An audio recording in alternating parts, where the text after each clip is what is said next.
ఏమైంది? వంట చేస్తుంటే నూనె పడింది. ఏ కిషోర్ ఉండు.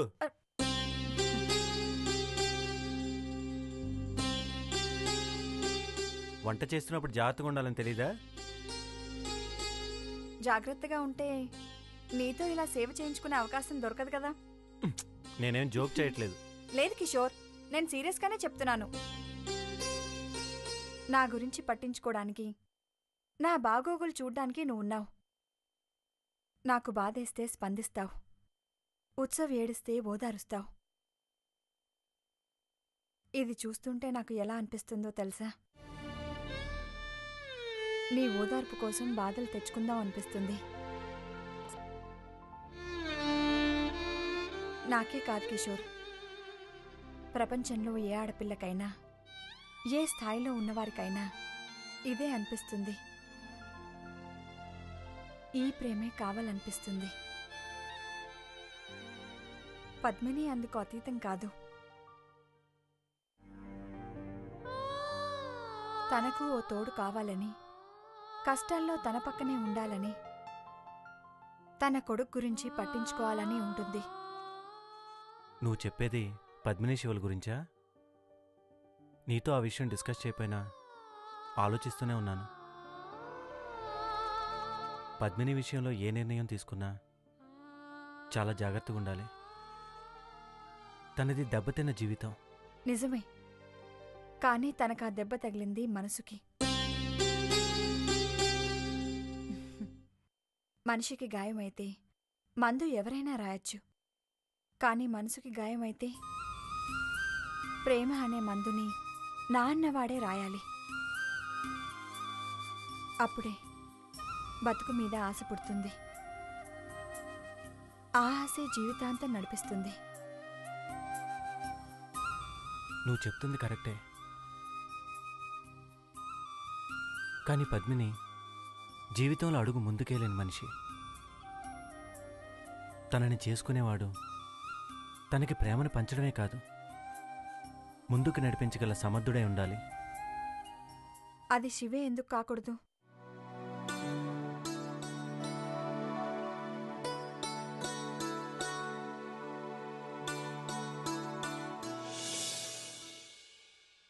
నందిని, నందిని, ఏంటి అంత చిరాకు పడతావేంటి? అది తప్ప ఇంకేం మిగిలింది నాకు? ఏమైంది? ఎందుకలా ఉన్నావు? ఎలా ఉండమంటావు? చిరెత్తుతుంది నాకు. కలల్లో కోట్లు చూపించావు, లెక్కల్లో లక్షలు చూపించావు, ఇంట్లో పైసా లేకుండా చొక్కలు చూపిస్తున్నావు. అదా, సర్లే టీ పెట్టు, బోర్ కొడుతుంది. నాకు నీ పద్ధతి మీద విరక్తి పుడుతుంది. చెప్పదలుచుకుంది క్లియర్గా చెప్పు. నా జీవితం ఏంటో నాకే అర్థం కావడం లేదు. నా భవిష్యత్ ఏంటో నాకే బొత్తిగా తెలియడం లేదు. నీ కడుపాకలి వయసాకలి తీర్చడానికి వచ్చిన మరమనిషి అనుకుంటున్నావా? అరే, అంత ఎగ్జైట్ అవుతావేంటో? మన ఫ్యూచర్ కోసం అద్భుతమైన ప్లాన్ వేశాను. బంగారు చాప కోసం వలపుల వల విసిరాను. అది చిక్కగానే పల్లవిని పెళ్లి చేసుకుంటావని నాకు అనుమానంగా ఉంది. ఎందుకంటే ఆ పిల్ల తెలివైన దానిలా కనిపించే తెలివి తక్కువది కాబట్టి. ఆ పిల్ల ద్వారా సంపాదించాక నువ్వు నన్ను ఇలా ఉండనిస్తావని నాకు నమ్మకం లేదు. ఎందుకంటే నువ్వు అమాయకుల్లా కనిపించే కంత్రివి కాబట్టి. అంటే నా మీద నీకు నమ్మకం లేదా? అస్సలు లేదు. ఏంటి నందిని, ఆ మాత్రం నమ్మకం కూడా లేకపోతే ఇక మనం కలిసి బతకడంలో అర్థమేముంది చెప్పు? నిన్ను కోటీశ్వరరాలను చేసే పూచి నాది. అక్కడితో నీ ఆశలకి ఆలోచనలకు ఫుల్ స్టాప్ పెట్టి టీ పెట్టు. పల్లవి అందగత్తే, తెలివి తక్కువది, నాలాగా నిన్ను అనుమానించదు. ఇంతకన్నా మగాడికి భార్యలో కావలసిన లక్షణాలు ఇంకే ఉంటాయి? నువ్వు ఆ అమ్మాయినేం వదలవు. నీ మీదొట్టు నందిని, పల్లవి వినిపిస్తుందంతే. నందిని ఎదుటే 24 గంటలు కూర్చొనుంటుంది. నిన్ను వదిలి నేనెక్కడికి పోతాను చెప్పు? నిన్నొదిలి నేనెక్కడికి పోననుకో, అది వేరే సంగతి. టీ పెడతాను. గుండె కొట్టుకోవడం కొంచెం ఎక్కువైనట్టుంది.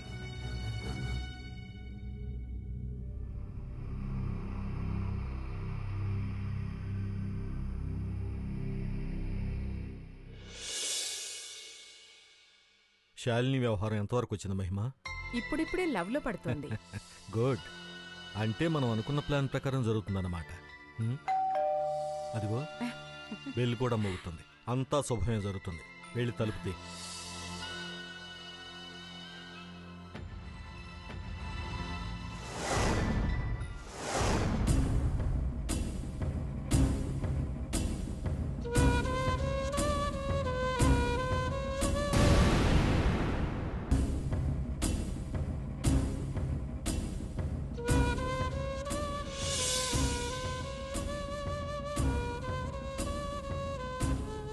రంగనాథ్ ఉన్నాడా?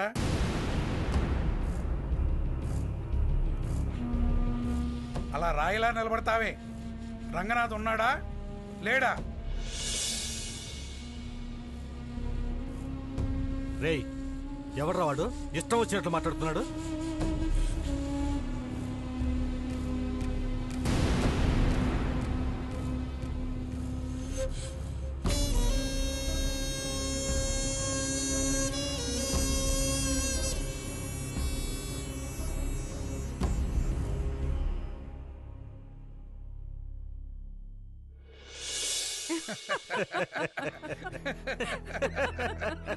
అంటే ఏంటి? మమ్మల్ని బెదిరించడానికి వచ్చారా? ఎదురుతుంటే బెదిరించలేంటి మరి? నందకుమార్ గారు, మీరు మమ్మల్ని, మేం మిమ్మల్ని బెదిరించటం కాదు, మనమందరం కలిసి రంగనాథ్ని భయపెట్టాలి. అందులో అనుమానం ఏంది మహిమ? వణికిపోతున్నాడు. మనం ఒకటన్న అనుమానం రాదు కదా. అసలు మనం ఎక్కడ కలిసామని అనుమానం రావడానికి? కేసు మీరు తీసుకెళ్లటం, ఫైల్స్ని ఎలా తారుమారు చేయాలో డీటెయిల్డ్గా నేను చెప్పటం, ఇవన్నీ కలిపి చూస్తే వాడికి అనుమానం వస్తుందేమో అనిపిస్తోంది. ఆహా, అంత తెలివి ఆ కుర్ర లాయర్కి లేదు ప్రకాష్. అంత తెలివిగా నడుచుకునే పొజిషన్లో ఉంచుతుందా ఈ మహిమ? అదే కదా మ్యాటర్. సరే, ఇప్పుడేంటి ఇలా వచ్చావు? వాడొచ్చి చూస్తే? అందుకే కదా వాడు ఉన్నాడా లేడా అని ఆ లెవెల్లో బిల్డప్ ఇచ్చొచ్చింది. పని పాట లేని మనిషి ఏ టైంలోనన్నా రావచ్చు. ముందు నువ్వు వచ్చిన పనేంటో చెప్పవయ్యా మగడా. ఏదన్నా ప్రాబ్లమా? పెద్ద ఆయన మనం అందరం ఒకసారి కలవాలంటున్నాడు.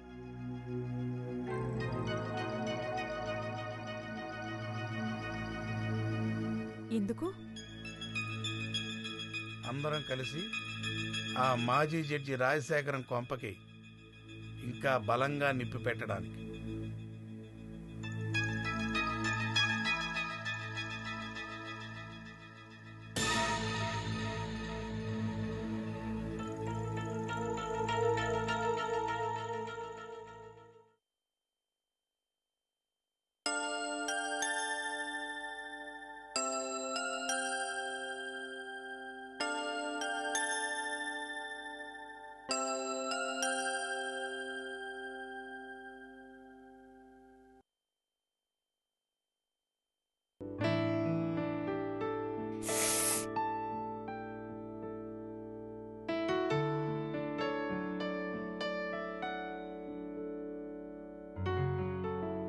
మమ్మీ, సందేశ్ గాడు నెయ్యి 2 గరిటెలేసుకున్నాడు.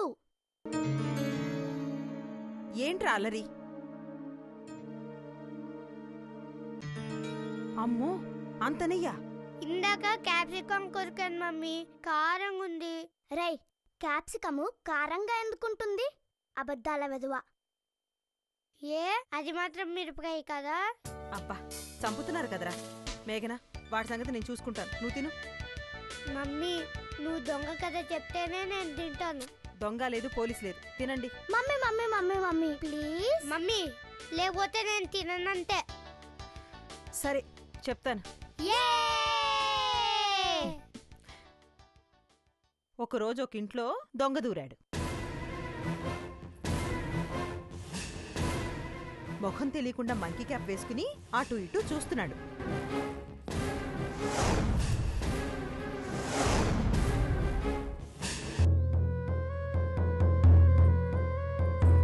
ఎవరూ లేరని రూడైన తర్వాత జేబులోంచి తాళం చెవి తీశాడు.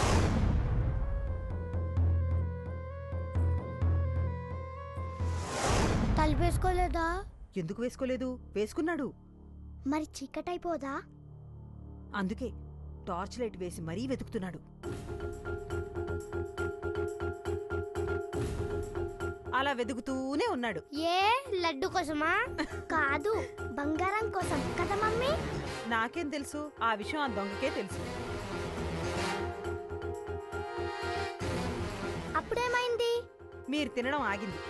మీరు త్వరగా తింటే దొంగ త్వరగా వెతుకుతాడు, లేకపోతే లేదు. తింటాం తింటాం.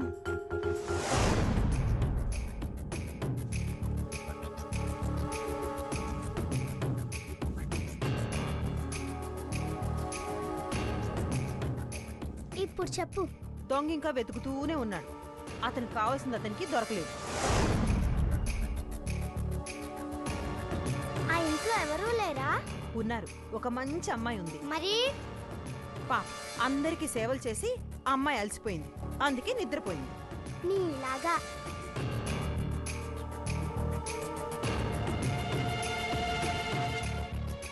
అప్పుడు నిద్రపోతున్న రాకుమారికి ఏదో చప్పుడై మెలకు వచ్చింది.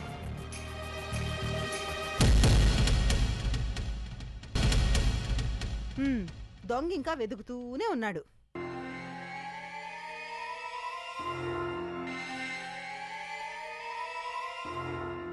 అప్పుడు ఆ రాకుమారి ఏం చేసుంటుంది? దొంగ దొంగ అని అరిచింది.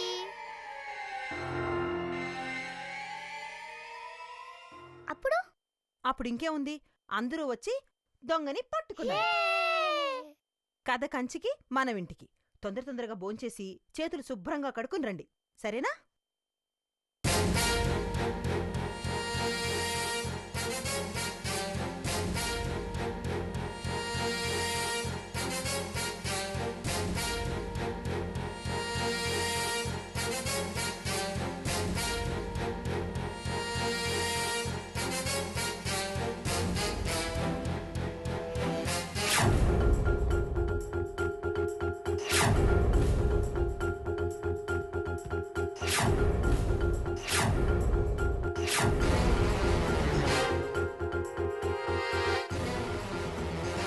ఇదేమిటి తలుపేసింది? ఈయన వచ్చారా?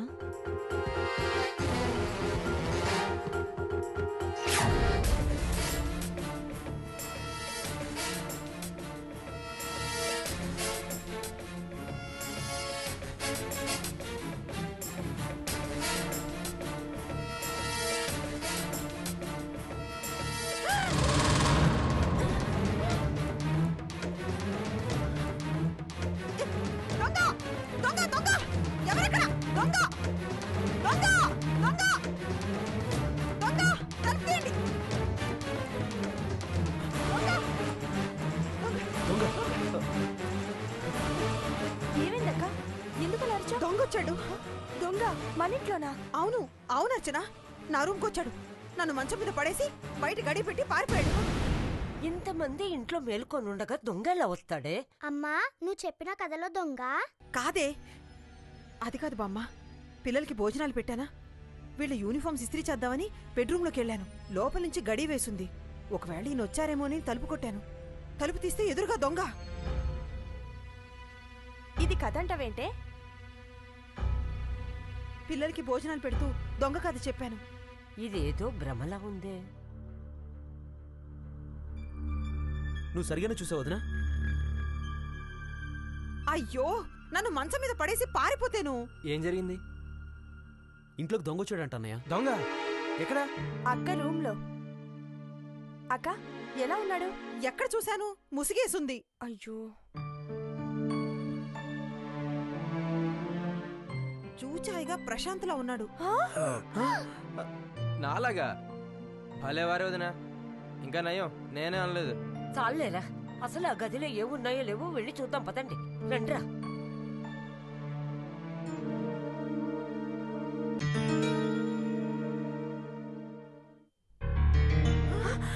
తెరిచే ఉంది. ముందు నగలున్నాయో లేవో చూడక్క.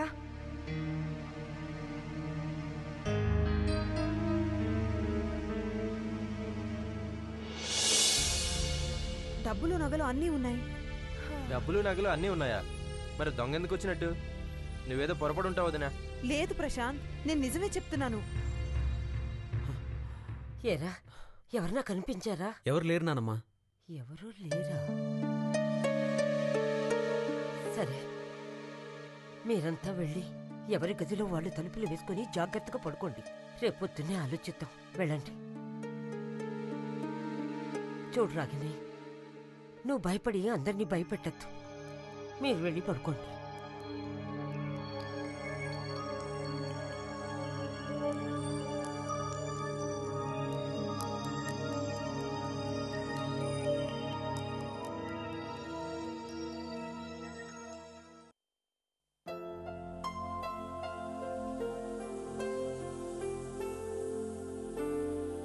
చాలా ఇంపార్టెంట్ మీటింగ్ అని చెప్పి అలా మౌనంగా ఉన్నారు ఎందుకు సీఎం గారు? మన ప్రభుత్వం ప్రజలకి పారదర్శకంగా 100% జవాబుదారీగా ఉండాలని నేను నిర్ణయం తీసుకున్నాను. ఏంటో అది? లోకాయుక్తని పునరుద్ధరించాలనుకుంటున్నాను. లోకాయుక్త అదెందుకండి? ఇప్పుడు ఎమ్మెల్యేలు మినిస్టర్లు అనే తేడా లేకుండా ఇంతకుముందు చాలా మంది మీద అవినీతి కేసులు పెట్టారు కదండి. అవినీతి పరుల మీదనే కేసులు పెట్టారు.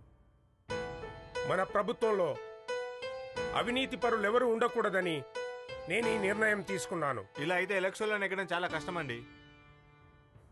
ఎన్నో కోట్లు ఖర్చు పెట్టాం, అవన్నీ ఎలా వస్తాయండి? రాజకీయాలను వ్యాపార భావంతో చూసి లాభ నష్టాలను అంచనా వేసుకునే వాళ్ళు పదవుల్లో ఉండొద్దు. అలాంటి వాళ్ల సేవలు ప్రజలకు, పార్టీకి కూడా అవసరం లేదు. లోకాయుక్తకి జస్టిస్గా ఎవరి సేవలు బాగుంటాయనే విషయంలో మన చీఫ్ సెక్రటరీ చలపతి గారు చీఫ్ జస్టిస్తో డిస్కస్ చేసి ఒకరి పేరు ఖరారు చేయడం కూడా జరిగింది. ఈ మంచి నిర్ణయం వెనుక చీఫ్ సెక్రటరీ చలపతి గారు చాలా కష్టపడ్డారు.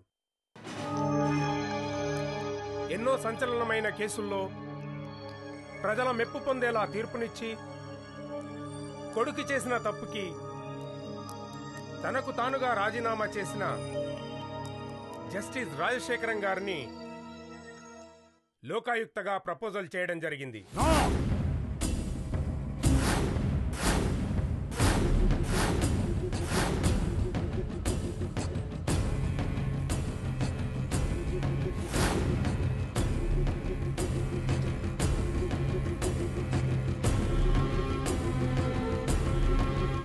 ఒక వ్యక్తి అపస్మారక స్థితిలో పడి ఉండగా పోలీసులు ఆసుపత్రికి తరలించారు. ఇవి రాగిన్ రూమ్ లో ఉన్నట్టు మీకెలా తెలుసు?